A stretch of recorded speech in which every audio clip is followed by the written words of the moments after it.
kehendak-Mu. Ya Bapak. Terima kasih buat kesempatan yang masih Tuhan berikan kepada kami. Saatnya kami mendengarkan suara hati-Mu dari kebenaran firman Tuhan. Biar Tuhan bekerja memberkati hamba-Mu dan setiap kami akan mendengarkannya, sehingga kami boleh semakin kuat dalam menurut Engkau Tuhan. Dalam nama Tuhan Yesus kami berdoa. Haleluya. Amin. Tuhan, shalom. Shalom. Ya, terpujilah Tuhan. Karena kita boleh hadir ambil bagian dalam doa pada malam hari ini.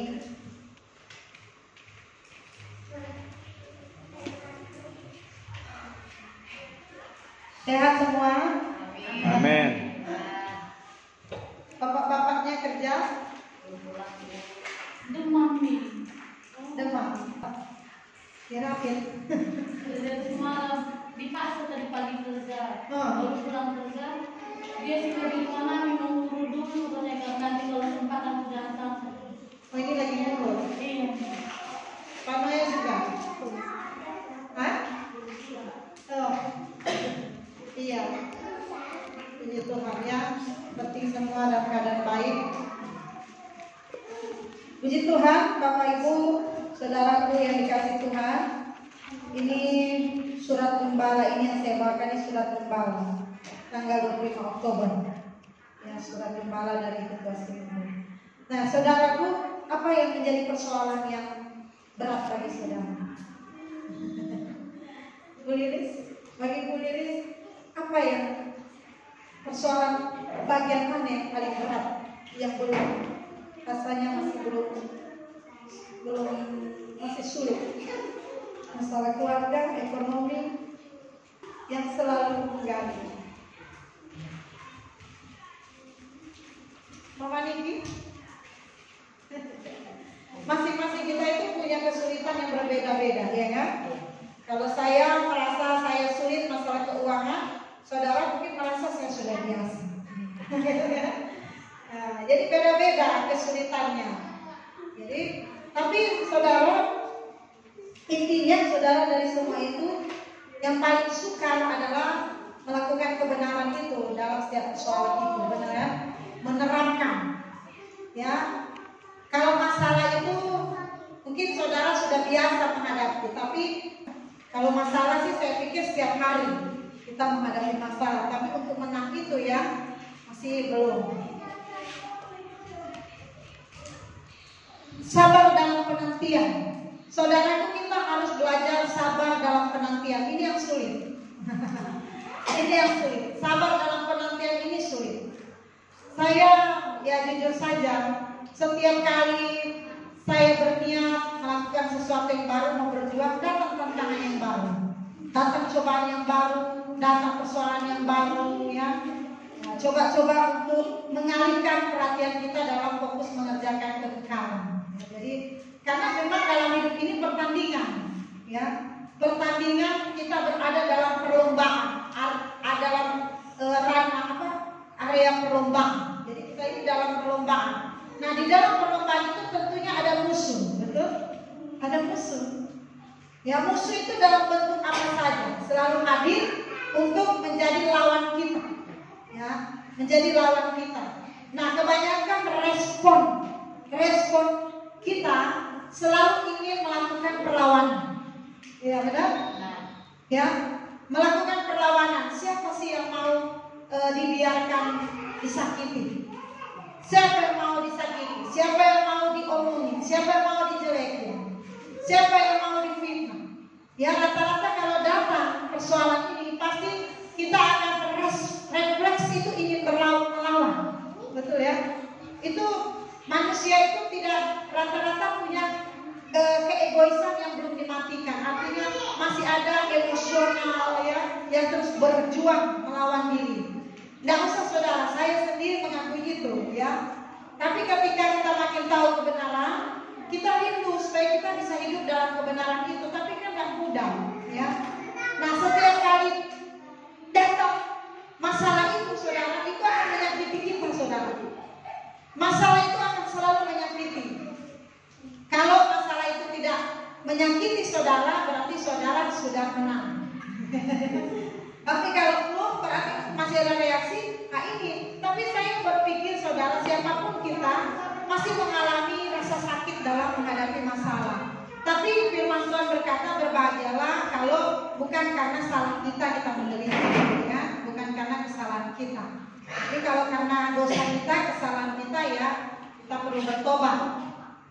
Nah, di dalam menantikan pertolongan Tuhan, Bapak Ibu, itu sangat tidak mudah karena manusia ingin cepat. Rasanya maunya Tuhan cepat bertindak dengan waktu kita, ya, menentukan waktu kita. Setiap kita pasti mengalami persoalan hidup yang membuat hidup kita terasa sukar.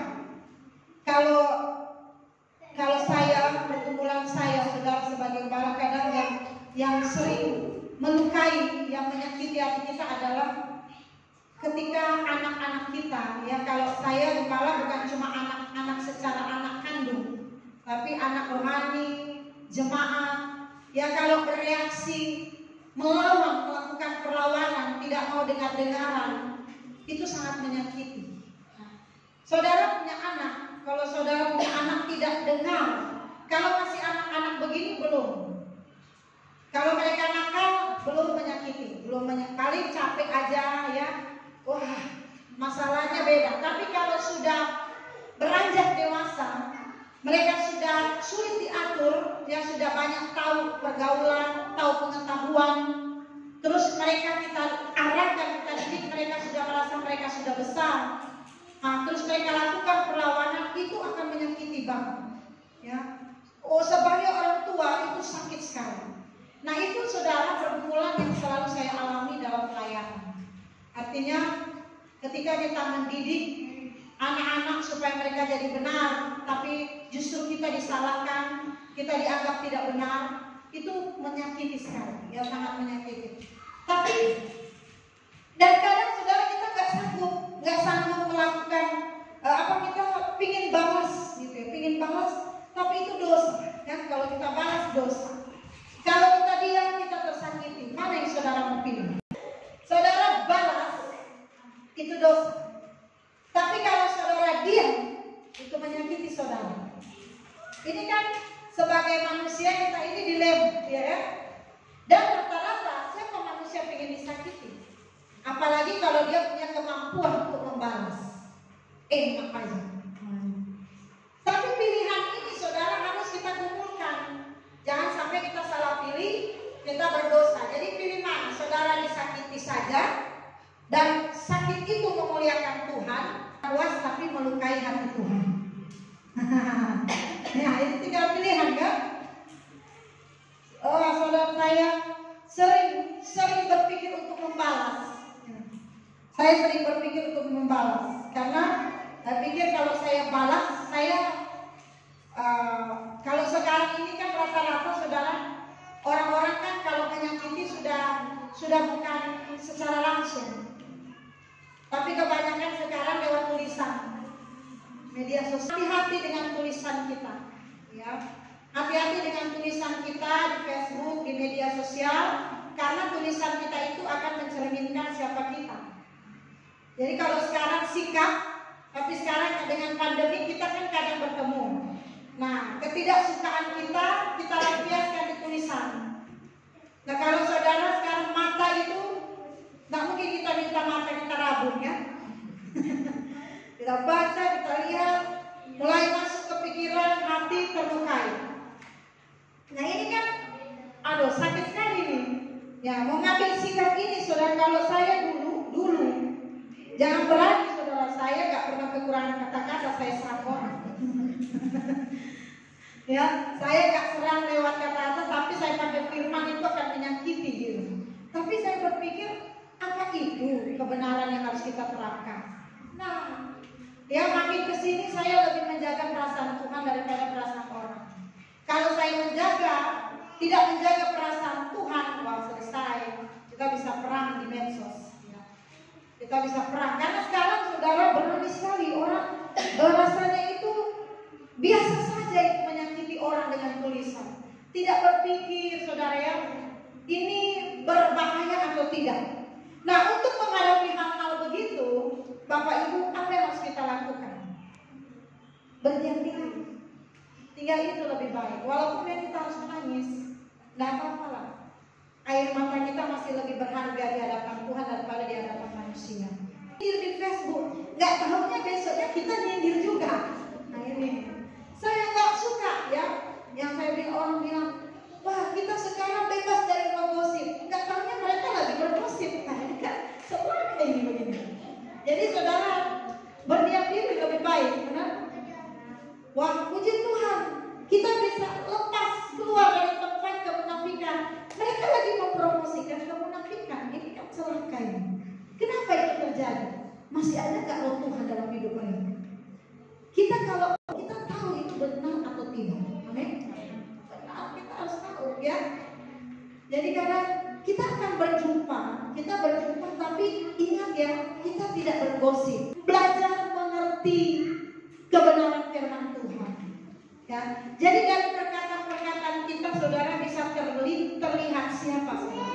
Saudara orang korban sakit hati. Ya, dari tulisan saudara akan kelihatan saudara orang yang belum yang rusak lengkap diri itu kan kelihatan semua ya. Tapi saudara, ada firman Tuhan yang sungguh luar biasa. Lebih baik kita itu ambil berdiam diri. Saya ada satu peristiwa saudara ya. Ada satu peristiwa teman. Dia itu terluka dengan temannya. Sangat terluka. Dan setiap kali saudara dia mengungkapkan itu di status ya, tapi firman Tuhan terus. Tapi dia menghakimi ya. Waduh, kata-kata ngeri lah saya baca itu. Tadinya saya masih respect sama orang ini. Nah, karena dia curhat sama saya peristiwa yang dialami dengan temannya. Artinya tak ada yang saya bela, tapi saya masih respect dengan orang ini. Saya pikir kasihan ya, kok dia bisa mengalami begitu ya. Tadinya saya kasihan. Tapi ketika saya melihat tulisannya, ternyata tulisannya itu menyerang terus temannya. Sudah keluar dari pertemanan, tapi di-tag ke beberapa teman yang berteman dengan dia. Jadi kan saya tahu ini berteman, jadi dia tag supaya temannya baca. Sudah nggak berteman, terus menyerangnya itu saudara, penghakiman yang sangat ngeri saya baca. Tapi pakai firman, perjanjian lama selalu diambil. Sering saya baca itu, saya jadi enak. Saya jadi enak sama orang ini. Saya pikir ini orang ini gila. Nah, mulai berbalik. Yang berbalik, yang tadinya saya respect, saya kasihan, tapi karena melihat tulisan-tulisan yang kejam, yang menghakimi, yang menjudge, akhirnya saya jadi nggak suka sama orang ini. Saya jadi berbalik begini, orang ini ngeri. Kalau dia jadi teman saya, ngeri orang begini. Saya jadi takut sama orang ini. Saya jadi kasihan sama musuhnya itu. Nah, jadi berbalik ya. Saya jadi kasihan sama musuhnya itu, malah saya jadi ghibah begitu. Karena apa saudara? Setiap kali serangan yang datang, teman, dua-dua teman, yang ini nggak pernah membalas. Ya ini nggak pernah membalas, akhirnya hatiku jatuh kepadanya. Soalnya saya berpikir Tuhan itu begitu, karena ada kebenarannya. Kalau kita bereaksi terhadap sebuah masalah, kita akan justru salah di hadapan Tuhan. Yang tadinya Tuhan pandang saudara benar, yang tadinya saudara pandang saudara baik, tapi karena reaksi-reaksi buruk yang keluar dalam diri saudara, walaupun pakai firman Tuhan, saudara akan salah di mata Tuhan. Seperti yang saya alami tadi itu ya, teman saya. Nah ini kan berat. Karena apa saudara harus mengerti itu ya. Kita baca firman Tuhan. Sabar dalam penantian. Kita baca dalam Mazmur 37 ayat 5.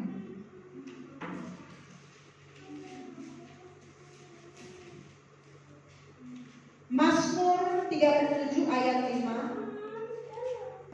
Serahkanlah hidupmu kepada Tuhan dan percayalah kepadanya, dan Dia akan bertindak. Dia akan memunculkan kebenaranmu seperti terang dan hakmu seperti siang. Berdiam dirilah di hadapan Tuhan dan nantikanlah Dia. Jangan marah karena orang yang berhasil dalam hidupnya, karena orang yang melakukan tipu daya. Ayat 8.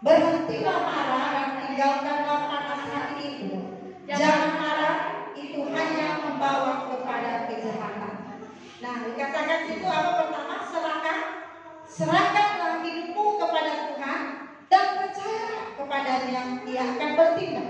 Nah, bertindak di sini bukan berarti membalaskan dendam saudara. Ya, Bapak Ibu, perhatikan ya. Kita berdiam diri di hadapan Tuhan bukan berarti kita meminta Tuhan balas dendam. Sakit hati kita itu dibalaskan. Tidak. Tapi tujuan kita berdiam diri adalah supaya Tuhan nyatakan kebenaran kita. Amin. Kalau Bapak Gembala selalu bilang begini, dalam setiap masalah jangan cari pembenaran, tapi cari kebenaran. Kalau cari pembenaran, setiap orang tidak akan pernah merasa salah. Saya benar, kamu benar. Nah, kenapa orang sampai bisa bunuh-bunuhan? Karena bertahan pada kebenaran. Tapi kalau saudara cari kebenaran, saudara dimerdekakan. Amin. Orang bisa tolong gak saudara keluar dari masalah? Enggak. Musuh saudara, kalau namanya sudah bicara musuh, kalau boleh saudara mati. Musuh gak pernah menginginkan kehidupan terhadap kita. Jadi kalau sudah bicara hadirnya musuh, maunya musuh kita itu mati, selesai. Jadi bagaimana saudara kita menolong diri kita supaya kita bisa hidup dan kita bisa melakukan kebenaran? Ya berdiam diri supaya Tuhan munculkan kebenaran. Kalau kita yang bela diri, percaya gak pernah akan selesai. Ya, gak akan pernah selesai. Makanya saya masih ingat dulu kita di gereja kan diterapkan pengakuan dosa. Jadi kalau orang suami istri, misalnya suami selingkuh atau istri selingkuh, ya ada pengakuan suami istri. Nah, waktu saya mendengar dari ketua rohani kita, Bapak Sinode kita, itu tidak selalu menyelesaikan. Misalnya kita suami jatuh dalam selingkuh, baru istri tidak tahu. Untuk menyelesaikan itu pengakuan, apakah istri bisa menerima? Kalau akhirnya istri memutuskan cerai bagaimana? Jadi ini bicara tentang pengakuan dosa di hadapan Tuhan. Hanya Tuhan yang bisa mengampuni kita. Amin. Nah, kalau kita datang, saya mau ngaku dosa, kemarin adikmu saya yang bunuh. Hari ini juga saudara dibunuh kan gitu. Nah, itu manusia, sifat manusia. Sulit, responnya itu selalu cepat dengan cara yang negatif. Nah, serahkan hidup saudara kepada Tuhan, maka Dia akan memunculkan kebenaran. Memang saudara, orang yang berdiam diri ini kelihatan bodoh. Kelihatan bodoh. Siapa yang mau dipandang bodoh di sini? Masa itu mau dipandang bodoh? Enggak. Ya, siapa yang mau dipandang bodoh? Karena kita berdiam diri. Orang sudah jahatin kita, orang udah fitnah kita, orang udah maki kita, segala yang jahat dituduhkan ke kita, terus kita diam aja kayak orang bodoh itu. Ada film dulu cecek, kayak bodoh gitu kan, kayak orang meng-meng. Karena ada bilang kayak orang seno. Apa yang seperti itu? Orang menganggap bodoh kita. Tapi bagi Tuhan, saudara-saudara, orang cerdas rohani. Amin. Berdiam diri. Nantikanlah pertolongan Tuhan. Dia akan memunculkan kebenaran. Berarti kalau misalnya Tuhan yang bertindak, kita menantikan pertolongan Tuhan, maka saya percaya saudara akan mengalami sesuatu yang lebih baik, ya. Sesuatu yang lebih baik. Ketika kita ada dalam satu persoalan hidup yang berat, kita harus percaya ada pribadi Allah yang tidak mungkin membiarkan kita menghadapi cobaan yang melebihi kekuatan kita. Namun kita menjadi lemah dan putus asa ketika persoalan itu menjadi semakin berat. Sementara kita berdoa tidak kunjung datang pertolongan Tuhan. Untuk hari ini kita perlu belajar bagaimana caranya menunggu dengan tenang datangnya pertolongan Tuhan itu. Ada beberapa sikap hati yang harus kita terapkan di sini dalam menunggu dengan tenang datangnya pertolongan Tuhan tersebut. Ya, saudara, kalau saudara selalu baca firman, saudara dengar firman, saudara melakukan kebenaran, saudara akan semakin cerdas. Ya, firman Tuhan itu rema, dia keluar. Saya satu kali merasa seperti terganggu, tersakiti dengan sikap-sikap orang, ya. Tapi nanti tiba-tiba firman itu keluar. sabar. Sabar, kuat. Apakah aku tidak mengetahui pergumulanmu? Itu kan rema yang kita baca firman Tuhan yang terus berbicara dalam hidup kita. Tapi kalau kita nggak ada firman, wah ini bahaya. Kita bisa melakukan banyak kesalahan. Jadi ada sikap pertama. Pertama, saudara, bagaimana menantikan? Pertama, sabar dalam penantian Tuhan itu adalah kita harus berani untuk bersabar dalam menunggu datangnya pertolongan Tuhan tersebut. Harus sabar menunggu datangnya pertolongan Tuhan tersebut. Kalau saudara nonton film, ini film yang kalah, yang menang dulu siapa? Ya, saudara pernah jadi sinetron, main sinetron, ya. Kalau saudara nonton perang, film perang, ya, selalu yang jahat itu menang dulu, baru kemudian yang baik baru menang, tapi luka-luka dulu. Ya kan? Wah, yang orang benar ini, orang baik ini, saudara pejuang, biasanya luka-luka dulu, berdarah-darah dulu, baru nanti dia menang. Ya, dia kumpulkan tenaga, baru dia lakukan lagi perlawanan. Nah, biasanya begitu. Masalah selalu kelihatan menang, betul? Masalah selalu kelihatan menang, lebih unggul dari kebenaran. Tapi saudara perlu tahu, Tuhan tidak pernah memihak pada kesalahan. Tuhan tidak pernah memihak pada dosa. Tuhan tidak pernah memihak kepada ketidakbenaran. Kebenaran tetap milik Tuhan. Nah, jadi kalau dibicarakan kebenaran milik Tuhan, kebenaran pasti menang. Ya, jadi ini kan sakit, kita harus berdarah-darah. Harus berdarah-darah. Tapi saudara mau pilih yang mana? Mau pilih menang dulu, nanti kalah, atau kalah aja dulu, baru nanti kita menang. Amin. Kemenangan kita dijamin dalam hidup kekal kita. Kalaupun kita di dunia kalah terus, tak apa-apa. Yang penting masuk surga. Saudara mau masuk surga? Ya, menang terus di bumi atau kalah terus nanti masuk surga? Ya, tapi saudara ini tidak seenak yang saudara dengar. Berat jalan ini, berat. Tapi mari kita ambil satu keputusan, Tuhan, aku mau berdiam diri dengan tenang dalam setiap persoalan hidup saya. Artinya apa? Berhenti bereaksi, ya, berhenti bereaksi dengan cepat, yang akhirnya akan merusak masa depan dan kehidupan saudara. Saya tipe orang yang bereaksi cepat, ya. Kalau yang sudah lama dengan saya seperti Mas Santo, Ibu Elis, tahu siapa saya. Setiap ada masalah saya cepat bereaksi. Pernah ada pengurus gereja, dia nggak benar, masih belanja dia dengan tukang sayur, sudah saya membayar. Pagi-pagi saya pas dengar omongan tidak enak, saya baca status di Facebook tidak enak, pagi-pagi saya datang langsung, belum sikat gigi. Pas saya datang, orangnya lagi belanja sayur dengan abang tukang sayur. Di depan abang tukang sayur, saya sudah mulai sampai orangnya masuk rumah nangis-nangis. Suaminya tanya kenapa nangis, ibu gembala di depan ada tukang jual sayur, saya sudah dibuat baik. Nah, gitu. Nah, ini reaksi cepat sekali. Akhirnya masalah itu nggak selesai. Yang tadinya saya benar, saya jadi salah. Artinya jadi salah. Saya dibilang lah, ibu gembala beginilah, ibu gembala begitulah, begono, begendong, ya segala macam. Ya betul, memang betul. Karena apa? Saya telah mengambil reaksi yang tidak benar. Gitu. Tapi dari situ saya mulai belajar. Ya, dan ketika saya mau naik level, mau belajar untuk tidak bereaksi, saya berdarah-darah. Waduh, ini harusnya gini loh.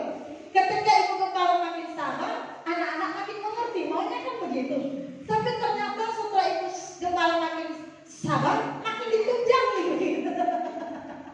Aduh, nah saudara nanti bisa punya anak kayak ini kan anak masih agak jauh ya. Jauh tinggalnya maksudnya, bukan jauh hubungannya, tinggalnya.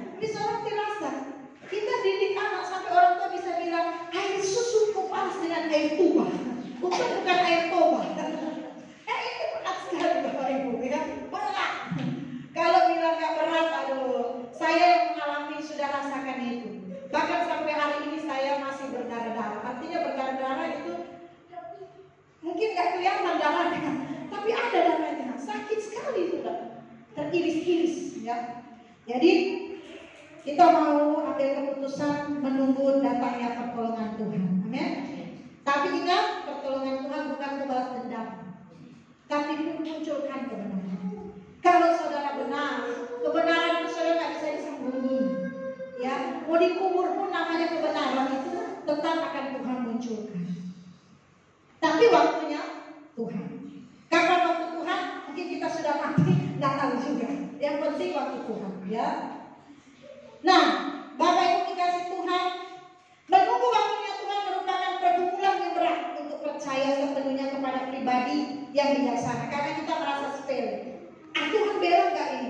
Tuhan tolong saya nggak ini? Makanya itu reaksi yang negatif muncul.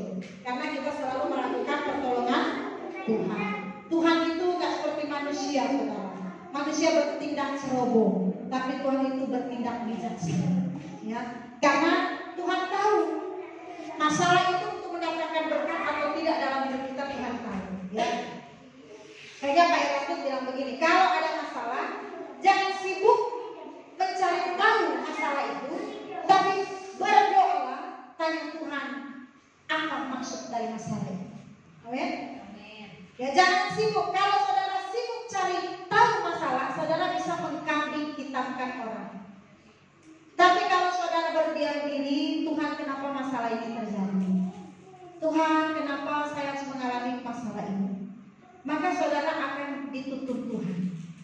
Tapi kalau saudara sibuk menyelesaikan masalah, maka saudara akan terjebak pada masa pegadaian ayatan. Menyelesaikan masalah tanpa masalah. Walaupun kemudian bermasalah, kita gak bisa tebus cincin kita. Nah, ini masalah. Tapi mereka aja bisa tulis itu, menyelesaikan masalah tanpa masalah. Tapi ternyata itu pun masalah. Menyelesaikan masalah tanpa masalah adalah nantikan dengan tenang pertolongan Tuhan. Amin. Kalau saudara sudah sampai ke tingkat itu, kepercayaan kepada Tuhan mantap. Tapi kalau masih bereaksi, belum. Saya kadang masih suka bereaksi, tapi sudah bereaksinya itu sebatas tembok kami. Biasanya kalau saya bereaksi, bom. Nah, nanti kan bom itu keluar. Tapi sekarang bom meledak di kamar. Artinya sudah mulai bisa ditahan.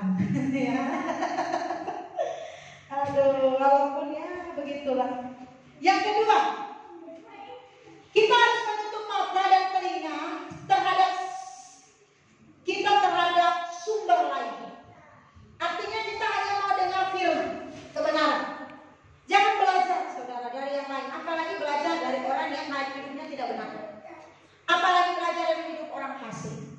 Belajar dari kebenaran. Jadi bagaimana saudara dapat menunggu sabar dalam penantian? Yang kedua adalah tutup mata, tutup telinga dari segala sumber yang lain. Sumber kita hanyalah kebenaran. Apa yang kebenaran ajarkan, itu yang kita buat. Jangan cari nasihat yang lain. Apalagi nasihat orang fasik akan menghancurkan kita.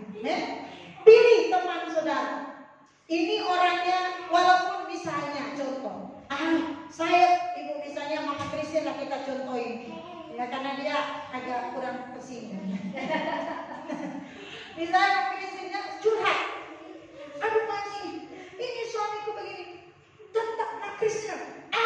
Aku mah kalau saya main ke bawah, tetap aja mah kita wanita yang salah. Misalnya begitu, atau ibu Mama Niki. Pak Niki sharing misalnya sama orang lain. Kenapa gak sharing sama gembala? Sudahlah, kalau sharing sama ibu gembala tetap kita juga yang salah. Selalu ibu rumah tangga yang salah. Pernah jemaat itu pernah ngomong begitu. Kenapa dia gak mau sharing dengan gembala? Karena tetap pembelaan ibu gembala itu kepada suami. Selalu istri yang salah. Oh memang firman Tuhan yang ngomong. Coba saudara lihat, banyak kan Tuhan tegur laki-laki atau perempuan? Ya, jangan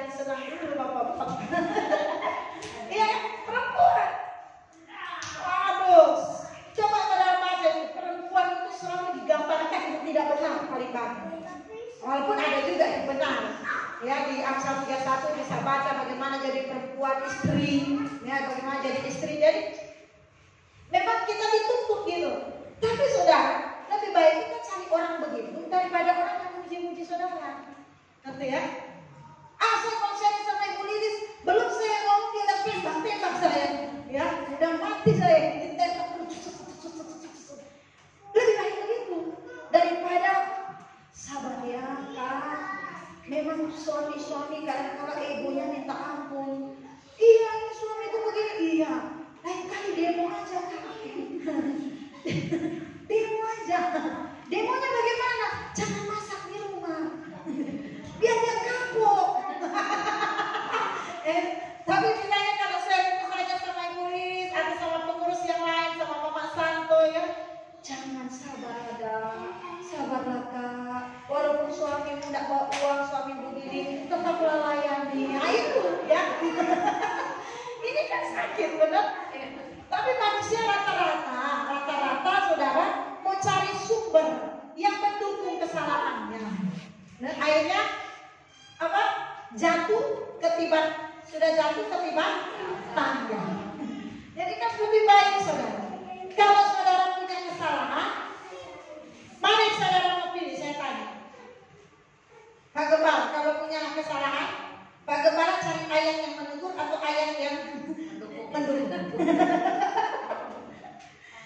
Kita akui bahwa kita cari ayat yang mendukung. Ini manusia punya nakal ini. Ya, jadi sudah salah cari ayat yang mendukung. Bukannya sudah salah cari ayat yang menyatakan kesalahannya. Ini manusia sekarang ya. Jadi saudaraku dikasih Tuhan, kalau saudara mau Tuhan menolong hidup saudara, menantikan dengan sabar pertolongan Tuhan, tutup telingamu dari sumber-sumber yang lain. Amin. Ada orang bilang begini, masuk telinga kiri, keluar. Pak Erasmus bilang nggak boleh itu. Pak Erasmus bilang itu hapus itu foto itu. Biarlah masuk telinga kiri, keluar telinga kanan. Kalau sudah sempat masuk, tetap ada yang nyangkut. Keluarnya nggak semua, tetap nyangkut. Tapi kata Pak Erasmus, jangan biarkan masuk telinga kiri. Jadi jangan biarkan masuk, mental. Berarti kalau misalnya saudara, kau tahu nggak? Tidak rasa kamu tahu. Ya gitu. Contohnya kan, kita sudah tahu nih orang ini orang ini mau cari-cari celah, mau cari kesalahan, mau cari-cari perkara. Ya kita tahu orangnya ini tidak benar. Terus kamu mau tahu nggak? Akan saya kan kepo. Apa itu? Apa tadi? Iya sih dulu. Nah, walaupun dalam hatinya ya jangan masuk telinga kiri, keluar telinga kanan. Namanya udah masuk nyangkut. Nah, keluar nggak semua. Nggak bisa tidur saudara kan? Yang rugi saudara nggak bisa tidur. Jadi kalau saudara ada orang-orang yang sudah tahu dia selalu kepo, tidak membangun iman, justru membuat kita lemah. Kak tahu nggak? Sudah saya nggak mau tahu. Belum dengar aja udah nggak mau tahu. Iya. Kamu jelaskan dulu. Ini firman atau tidak? Kalau ini firman saya dengar. Kalau tidak, saya nggak mau tahu. Ya kan? Sumber saya hanyalah kebenaran. Jadi kalau saudara punya masalah, jangan cari ayat untuk membela, cari ayat untuk merubah hidup saudara. Amin. Ya. Memang manusia rata-rata nggak mau ditegur, tapi kita harus mau. Untuk itulah saudara, diperlukan keintiman hidup saudara dengan Tuhan, ya. Antara kita dengannya supaya kita memiliki keyakinan penuh kepadanya dan tidak menyeleweng kepada sumber lain selain daripada dirinya. Suami istri, kalau saudara punya masalah dalam keluarga, terus saudara cari curhat sama istri orang, curhat sama suami orang, pasti saudara hancur. Ya kan? Karena itu sumber yang lain. Tapi kalau saudara cari sumber yang tepat, saya percaya saudara akan semakin dibentuk menjadi sempurna. Yang ketiga, kita harus tetap beriman kepadanya. Jadi apapun persoalan saudara harus tetap beriman. Sekali lagi, beriman yang diyakini, yang dipercayai oleh GSKI, bukan secara akali, itu Alkitabiah. Ya, dengar ya. Hidup beriman kepada Tuhan Yesus yang diajarkan oleh GSKI bukan iman akal, tapi Alkitabiah mengajarkan, Alkitab, Tuhan Yesus mengajarkan iman tindakan. Ya, jadi kalau cuma iman secara akali itu tidak sempurna, tapi harus secara tindakan. Tindakan apa? Yaitu saudara tetap melakukan kebenaran. Itu iman. Karena saya percaya Tuhan pasti menolong saya. Maka sekalipun saya sulit, saya akan tetap melakukan kebenaran. Walaupun saya dianiaya, saya tetap melakukan kebenaran. Sekalipun saya difitnah, saya tetap melakukan kebenaran. Sekalipun saya tidak dipandang, saya tidak dihormati, saya tidak dipuji, saya tetap melakukan kebenaran. Kenapa? Karena itu iman saya kepada Yesus Kristus. Amin. Itu berat sekali saudara ya, tetapi mari kita berjuang terus saudara, berjuang. Ya, puji Tuhan. Sampai di sini saudara bisa mengerti? Amin. Jadi pertama, ingat sabar dalam penantian. Pertama apa? Menunggu dengan sabar pertolongan Tuhan. Yang kedua, menutup mata dan telinga dari sumber yang lain. Ya. Yang ketiga, kita harus tetap beriman kepadanya bahwa Tuhan pasti menolong kita. Amin. Kalau kita percaya Tuhan pasti menolong kita, kita tidak akan pernah berhenti melakukan kebenaran. Amin. Ya. Anak saya bilang, Mami, kenapa Mami nggak pernah trauma, nggak pernah kapok? Sudah tahu orang ini begini, Mami tetap aja berbuat baik. Saya bilang, karena kita melakukan untuk Tuhan. Ya, sekalipun kebenaran, kebaikan kita tidak dibalas. Masa iya orang ini yang jahat kita berhenti berbuat baik kepada orang lain? Tidak semua manusia sama. Iya, tapi kan sudah pengalaman. Walaupun justru dari situlah akan membuat kita berbuat baik tapi tetap rendah hati. Ya, tetap rendah hati. Anak-anak saya sudah boleh tanya. Mereka ini adalah saksi hidup dekat saya. Kadang mereka sudah dewasa, jadi mereka sekarang bereaksi. Kadang saya diam, mereka yang bereaksi. Kalau mereka bereaksi pun tanya, Mami minta maaf, tadi saya ada buat status saya seperti ini karena saya tidak tahan melihat perlakuan orang terhadap Mami. Hapus. Ya, saya melihat, wah anak-anak saya sudah dewasa rupanya. Mereka dulu diam, tapi sekarang sudah mengerti, ya, mengerti kebenaran. Karena mereka, anak-anak saya ini kalau saya khotbah, mereka dengar, ya, Mami, jadi mereka mau bikin status ya, mereka mengungkapkan ketidakterimaan mereka terhadap perlakuan orang. Saya bilang tidak boleh begitu. Tapi Mami, ini firman, walaupun, tapi kamu punya tujuan, karena kamu mengungkapkan isi hati perasaan. Hapus. Jadi anak-anak itu kadang kalau mereka bikin status, tanya saya marah, mereka hapus. Mami tadi saya bikin status, hapus. Tapi kalau Mami, aku boleh nggak bikin status ini? Firman saya boleh, itu bagus. Nah, itu memang nggak enak gitu ya.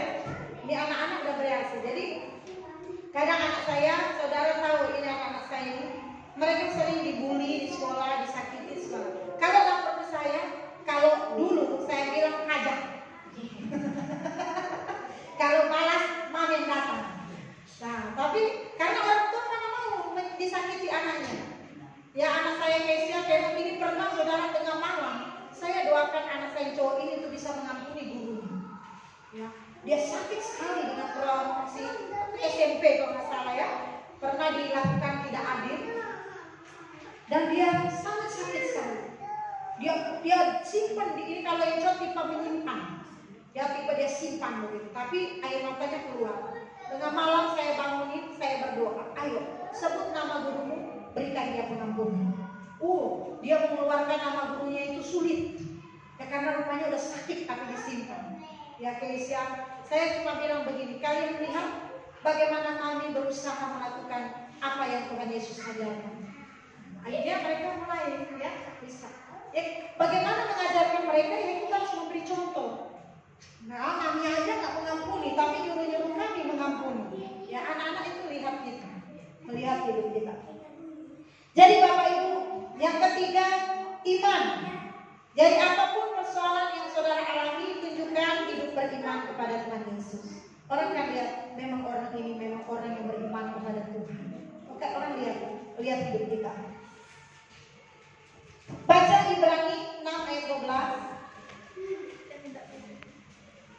Ibrani 6 ayat 12 Tuhan, agar kamu jangan menjadi lamban, tetapi menjadi penerus-penerus mereka yang oleh iman dan kesabaran mendapatkan bagian dalam apa yang dijanjikan Allah. Ya, kita harus tetap beriman kepadanya. Kadang saat kita bersabar dalam menantikan pertolongannya, iman kita mulai memudar. Betul ya? Saya baru kapan saya sharing sama Ibu Lilis ya. Ini betul. Kadang kalau kita menantikan kan, rasanya down juga, betul kan? Kok kayak begini ya yang kita alami? Mungkin saudara juga mengalami yang sama ya. Sudah saya sabar kok makin suka-suka. Makin suka-suka, kita jangan bilang orangnya. Makin saya sabar kok makin suka-suka masalah ini. Gitu ya. Kayaknya makin tambah menjadi begitu. Tapi saudara, memang dikatakan ketika kita bersabar menantikan pertolongan Tuhan, iman kita mulai memudar sedikit demi sedikit. Tapi Ibrani berkata, menasihatkan kita jangan menjadi lamban, tetapi menjadi penurut-penurut mereka yang oleh iman dan kesabaran mendapat bagian dalam apa yang dijanjikan Allah. Haruskah kita merasa heran atau patah semangat bila setelah menerima janji dari Tuhan penggenapannya mulai tampak semakin jauh? Kesabaran adalah peragaan dari iman. Ya, Bapak Ibu, sabar adalah bagian dari iman. Ya. Namun hanya sedikit orang yang memahami hal ini karena gagal memahaminya. Hanya sedikit orang yang dapat mencapai penggenapan dari janji Allah dalam hidup mereka. Tanpa iman, kesabaran tidak akan dapat bertahan lama. Tanpa kesabaran, iman tidak akan mendatangkan hasil. Amin. Yang keempat, terakhir, kita harus meyakini bahwa apapun jawaban Tuhan atas doa kita, walaupun itu tidak sesuai dengan apa yang kita harapkan, tetapi itulah yang terbaik bagi kita. Amin. Saudara udah sabar nih. Saudara udah punya iman, sabar menantikan dengan diam pertolongan Tuhan, tapi ternyata hasilnya tidak seperti apa yang kita inginkan. Saudara harus tetap percaya itu yang terbaik. Amin. Saya di gereja misalnya berdoa untuk saudara, tolonglah supaya orang ini, supaya dia begini. Kita berdoa ya, Tuhan tolonglah supaya dia jangan mundurkan diri dari melayanimu, supaya dia tetap kuat. Tapi kita melihat kenyataannya tetap mundur. Itu terbaik tidak? Kita percaya itu yang terbaik. Karena tidak ada yang terjadi kalau di luar kontrol Tuhan. Ya, kita melayani Tuhan. Jadi saudara, kalaupun ada yang misalnya akhirnya keluar, tidak mau lagi di sini, ya kita percaya saja itu yang terbaik. Karena kita juga tidak pernah menginginkan orang untuk keluar. Tetapi semua hidup itu adalah pilihan dan keputusan setiap pribadi. Nah, jadi kita harus menyadari saudara, hidup ini adalah sekolah. Amin. Sekolah kehidupan. Jadi saudara belajar banyak sabar, karena kesabaran itu bagian dari iman. Menantikan waktu Tuhan memang tidak mudah. Kan ada lagu, waktu Tuhan bukan waktu kita ya. Jadi kita sulit memahami saudara. Nanti kita semua akan mengerti pas kita ketemu Bapa di langit baru bumi baru. Inilah hasil dari iman saya. Inilah perjuangan saya. Waduh, kita akan bersuka cita. Ya, untuk semua pelayan Tuhan, untuk gereja di tempat ini, saya ajak saudara, saya ini tidak bisa menjaga hati saudara. Ya, saya terus ingatkan buat Bapak Ibu, saya tidak bisa hadir sebagai kepala yang terus menjaga perasaan saudara, menjaga hati saudara. Saya terbatas. Saudara lain harus jaga hati saudara. Amin. Ya, nggak bisa Tuhan jaga hati saya. Kalau kita tahu kebenaran, kita jaga hati kita. Itu proses kehidupan. Ya, jadi kalau jemaat sini saya katakan saya orangnya tidak pernah pilih kasih. Tetapi kalau misalnya gembala melakukan sesuatu, kok begini, saudara harus belajar kembali positif, ya, positif thinking. Contohnya, saya kasih contoh, karena itu sering terjadi. Jangan ada hasutan-hasutan dari luar. Bukan, kamu kan lihat ibu gembala kan, dia gak perhatikan kamu kan, ibu gembala kan lebih memilih orang baru kan, orang lama diabaikan. Saudara, itu bukan tipe saya, ya, bukan. Saya selalu berpikir, siapa yang bisa mendukung pekerjaan Tuhan, ayo maju, gitu. Saya bersyukur Bapak Ibu, Ibu Lilis bisa melatih saudara. Karena kalau jadi saya capek. Saya capek latih saudara. Artinya saya cari orang yang sudah bisa. Kasarnya cari kue yang sudah jadi, naiklah sana melayani, ya kan? Jadi kalau mungkin saudara lihat dari dulu ibu gembala terkenal orang baru, langsung naik pelayanan, bukan barunya, tapi saya melihat potensi. Ini orang bisa di gereja kita ada yang bisa naik, adalah dia masih baru, karena kebutuhan pelayanan. Akhirnya itu jadi konflik dari tahun ke tahun, karena orang tidak bisa mengerti kenapa ibu gembala berbuat begitu. Tapi sekarang saya bersyukurnya Ibu Lilis bisa ambil peranan itu.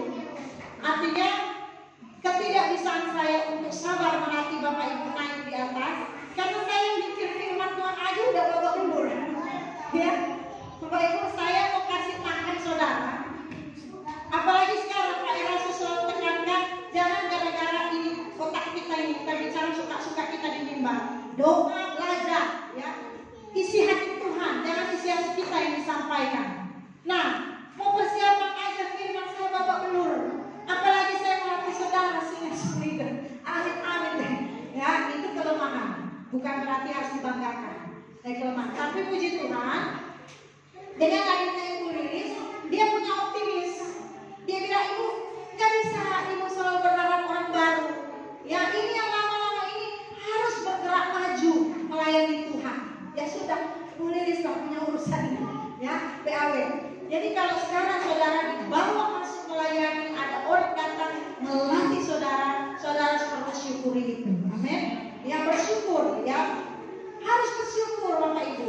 Kalau saudara lihat, kok dia itu bisa, ya, saya kok nggak bisa. Banyak orang begini, dia timbul iblis, dia jatuhkan. Jangan, kalau dia bisa, saya pasti bisa. Kita harus bersaing positif. Amin. Bersaing positif. Terus kalau ibu gembala, kok ibu nggak pakai saya? Padahal saya bisa. Tanya sama diri saudara, kenapa ibu gembala? Kenapa Tuhan tidak pakai saya? Tanya sama diri sendiri, jangan tanya sama orang. Kalau tanya sama orang, saudara bisa diracuni, ya, diracuni. Iya, kan kau memberi kecil di gereja. Tanya sama super yang lain. Kau tahu nggak? Aku udah lama melayani. Kok ibu gembala nggak libatkan saya?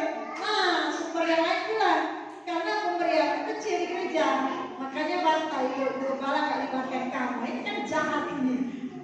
Padahal kita kan melihat dari banyak segi. Tapi kembali lagi, kalau Tuhan belum jawab doa saudara, itu yang terbaik. Amin. Ya. Jadi bersyukur, saya yang senang lihat ya, waduh Tuhan, ternyata semua punya potensi. Saya lihat semua punya potensi yang dibilang terpendam. Tapi ketika masalah terjadi dalam sebuah gereja, yang saya syukuri adalah saudara bisa maju, muncul, ya. Yang tadinya cuma main belakang, tahu main belakang. Setiap kali suruh, Mama Niki, langsung Niki masuk ke belakang orang yang bisa.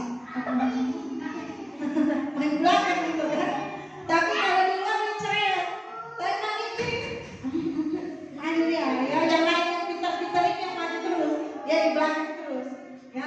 Tapi saya lihat sekarang dengan persoalan-persoalan terjadi, ternyata saudara bisa, ya. Puji Tuhan. Ya, kita bersyukur tadi saya melihat Pak Yusuf juga bisa main band. Aduh, saya senang, apalagi Bapak di surga. Amin. Ya, senangnya. Waduh Tuhan, terima kasih Tuhan. Karena apa saudara? Tujuan penggembalaan gereja adalah saudara berhasil jadi murid. Kalau saudara nggak jadi murid Yesus, cuma jadi murid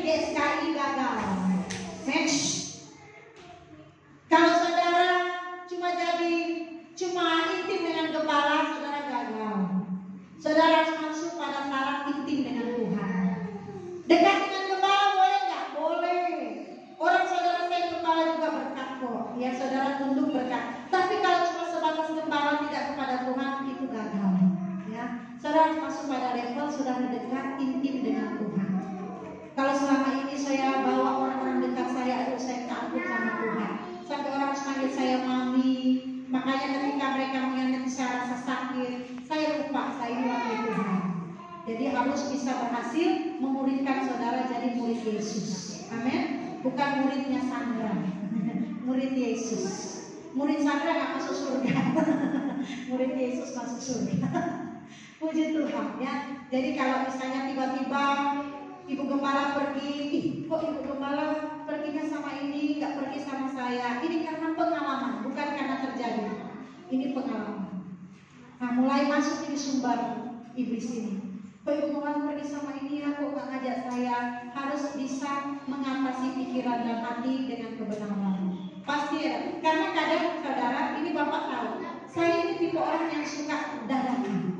Ya, tipe orang yang tidak bikin planning panjang. Kayak Ibu Lilis juga suka. Mungkin Ibu Lilis juga suka kesokan dia diam-diam. Kok Ibu ini dadakan begini? Kok dadakan begini? Kok dadakan? Semua dadakan, ya. Bu Mama Joshua mungkin gitu ya, yang WL. Sudah minta, Bu, siapkan tema. Iya terus. Nanti tiba-tiba hari Sabtu dirubah. Saya mau khotbah ini, lagunya yang ini. Kan kasihan WL-nya, kapan latihannya? Singersnya apalagi nggak tahu lagu, mengak-mengak di depan. Ini gara-gara Ibu Gembala ini. Jadi saya jujur, kelemahannya di situ. Makanya ya berdoalah ya supaya saudara jadi sekretaris yang handal. Jadi ingatkan Ibu Lilis, Bu ingat ya hari ini begini, Bu ingat ya besok ada ini. Kalau Ibu Lilis sudah ada janji sama saya, dia ingatkan itu. Tapi kan kalau yang lain mungkin malu ya, agak enak juga lah ingatkan Ibu Gembala harus. Karena saya Ibu Lilis juga Ibu besok kita ada kunjungan begini. Iya.